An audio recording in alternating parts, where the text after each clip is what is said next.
চিন্তা করিস না বোন, তোর বিয়ে রাজকুমারীর মতোই দেব। ভাই, আমার বোনের বিয়ে একটা সুন্দর ডায়মন্ডের হার দেখান। এটার দাম 3 কোটি টাকা। তোমরা এটা নিতে পারবে তো? তোমাদের মতো গরিব লোক কি জানে ডায়মন্ড কি জিনিস?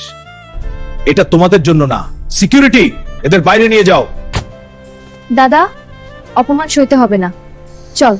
নিয়ন্ত্রণহীন ট্রেন ছুটছে, যে থামাতে পারবে সে পাবে 10 কোটি টাকা পুরস্কার। এটাই আমার সুযোগ, অপমানের প্রতিশোধ নেব।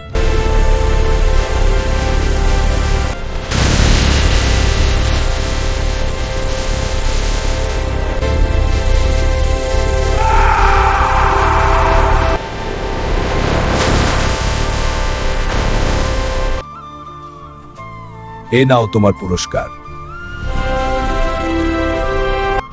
এই গেট দিয়ে আমাকে বার করেছিলে।